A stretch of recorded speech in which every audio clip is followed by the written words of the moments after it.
Hello everybody, welcome to Get Excels. As you know, this is a place where I connect you to amazing gems online and just show you just cool places for you to find internet sources that could be very helpful for your productivity, your work, or personal growth, or whatever it is that it may be. So now I actually want to take you through just a few websites that have been like really helpful in my ESL journey. The first tool that I really want to show you is called English Grammar Here. And with English Grammar Here, this is such a great site for you to just find everything literally that has to do with grammar, vocabulary, speaking, writing, just general information about English, quotes, and PDFs. There's a whole list of PDFs that you can also download, and this is practically how the site looks. As you can see, it gives you various verbs, as you scroll down, and you can get into these verbs, and it gives you the verbs in their different participle forms. So the first verb, second, fourth, fifth, third, just like that. And here on top there is drop down menus that you can go through, for instance, for speaking, vocabulary, and grammar. You can go into any of these options and it will kind of give you exercises for you to go through and to use in your classes. So this is a very good site to actually just for instance, if you want to teach present tenses, your tenses, this is a great site to actually check out and to kind of build your classroom content using whatever resources that this site offers. The second site that I love so much is Confused Words. So this site really just gives you an in-depth understanding of the many words that are often confused when used in English, right? So for instance, anytime and any time. So when would you use the one, and how do you use the one, and also just the meaning that each of these have. So you can just scroll down again here and just look at the various options that they give you. But what I love about the site as well is that it not only focuses on confused words, but it also focuses on the difference between in certain words, or maybe with certain words, the difference between the British English and American English, British and American spelling, British versus American words, commonly confused words such as anytime, or effect and affect.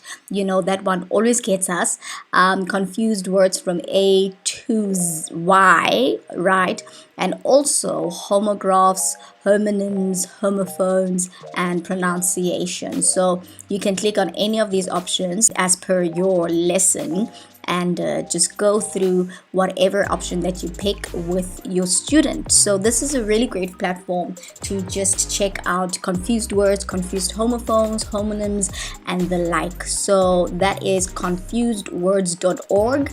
And another site that I love a lot is just here on BBC Learning English, right? It's a BBC site. So as you can see here, they've got grammar, vocabulary, pronunciation, news, business English for teachers, for children, quizzes, or our app. And just here below in this is this teal, there are just various options as per the kind of lesson for whatever. So for instance, if you're teaching a learner that is at like an A2, A1, A2 level, that would be lower to intermediate, right? So you would click into that and then just look at the options that they give you. This is a very cool resource as well that I really think it's worth checking out. Another resource is at Gingersoftware.com, which is also like an amazing English resource for understanding verbs, auxiliary verbs, stative verbs, modal verbs, phrasal verbs, verbs tense, such as your present, past, and everything. And then confusing verbs as well. That's another resource that you could actually look at when it comes to confusing verbs. gerunds and infinitives, and passive voice, conjugation, does, did, do, does, did.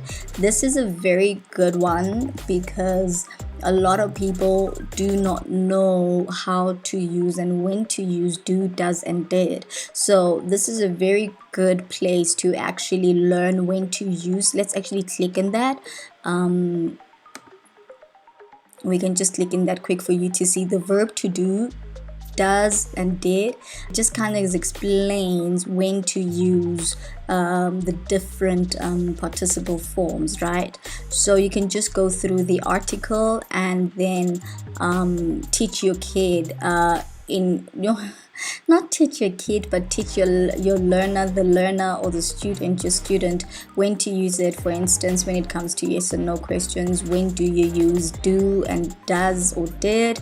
When it comes to work questions like where, why, when to use do, does, and did. So it really gives us thorough an in-depth just explanation as to how to use just these three words in questions or when you're speaking or whatever it may be. Another site that I love so much, which is so interactive and very engaging in class, and a lot of my students actually, when I actually sent this to them and with the specific site, they really appreciated this because then they can engage with the content and they are more active in the lesson, and it really teaches them how to, when it comes to your tenses, when it comes to when to use going to, your modal verbs. This is actually good for your tenses such as your present tense, past tense, present perfect, past perfect.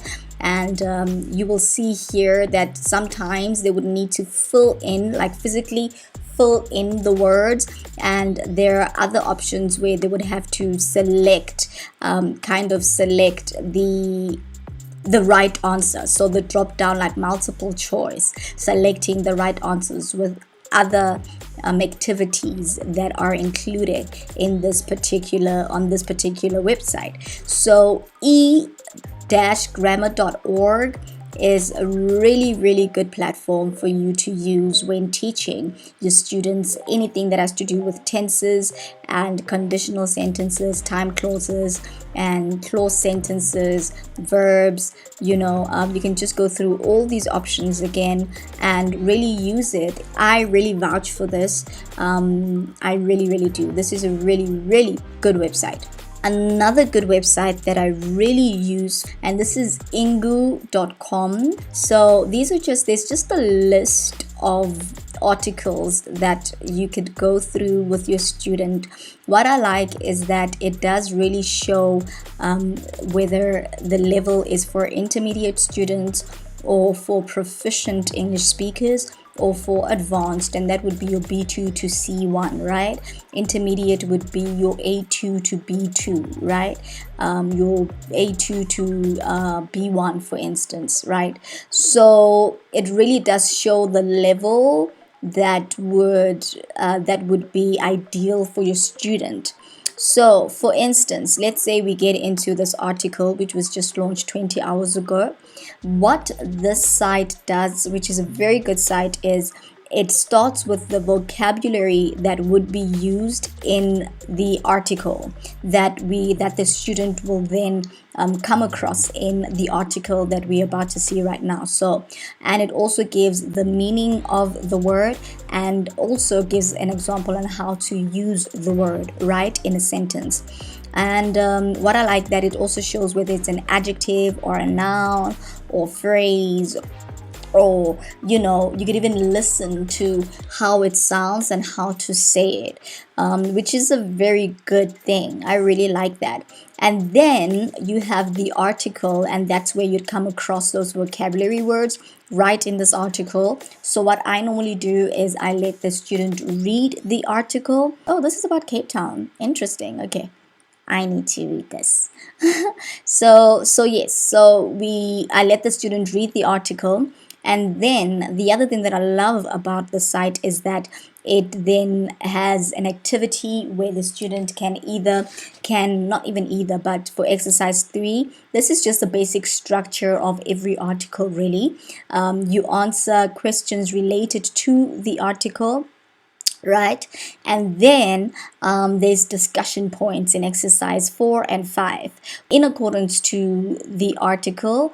And the questions that are asked, some of these questions are they're very personal questions. So we'd then discuss around this topic of, living in remote areas or remote places. What are your thoughts on the Tristan da Cunha, for instance? Then the student would have to answer whatever question is asked in the discussion session. So not only does this teach your student new vocabulary, but you're also able to hear how they're pronouncing certain words via the article, and also get them to practice speaking in English, when answering these questions. So I think this kills many birds with one stone, and I love it.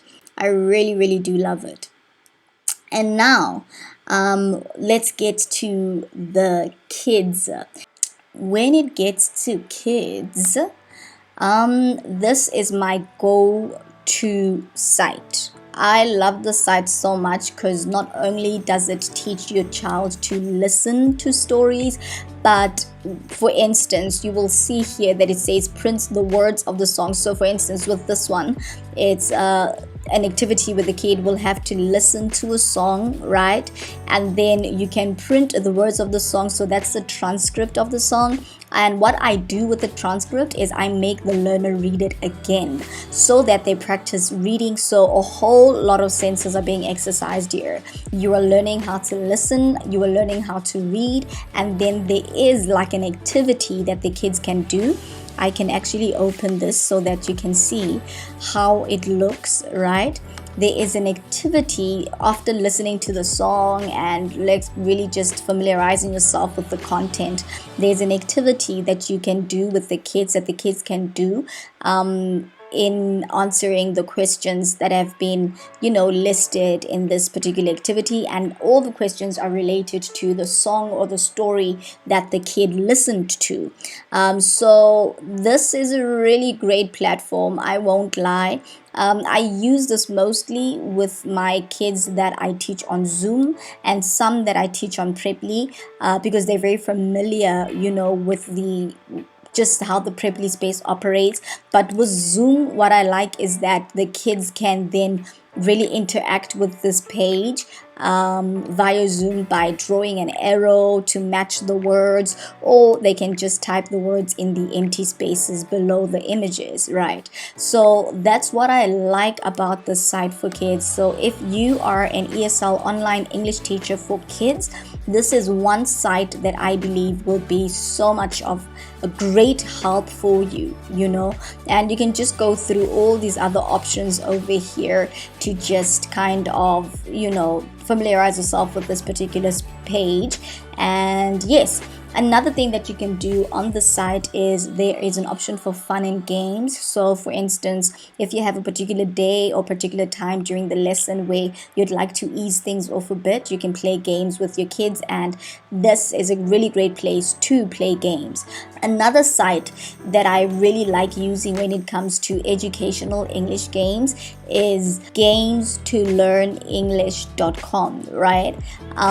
This is so great. I've used this quite a few times with my students as well, kids students, and this is a really great site for kids to just familiarize themselves with everyday English language, whether it's monster phrases or it's monster vocabulary or it's fast English or word search or whatever it may be. This is a really good site to familiarize your kids with just the different grammar, different English rules, vocabulary in a very fun and interactive way. Another site for kids that is really helpful for me is funenglishgames.com. This is also like a space or a website where you can get a whole lot of games that you can play with your kids irrespective of their age. You can just go through the games, the activities, the worksheets. So let's see, for instance, if there were to be activities, who wants to win. So there's just a whole list of games that you can play with your kids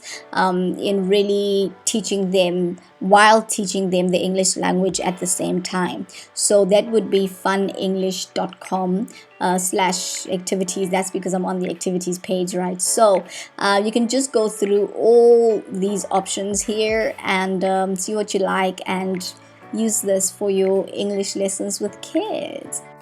Another site that I totally love if you want to practice a lot of reading with your kids is freechildrenstories.com. So this has a list of so many books that you can read, and it's an online platform. That's what I love, that you can read with your kids in class and finish one book at a time with them if they don't have their own material. This is a really good site to come to and allow the kids to read the book and interact with the book, and then craft the lesson around certain words that they came across in the book and take it from there on. So that would be freechildrenstories.com, and yes, you can just go through the list of books that is here. And yeah, I really do recommend that you guys check these out. You do get the chance and the opportunity to check these sites out. Until next time, I will see you.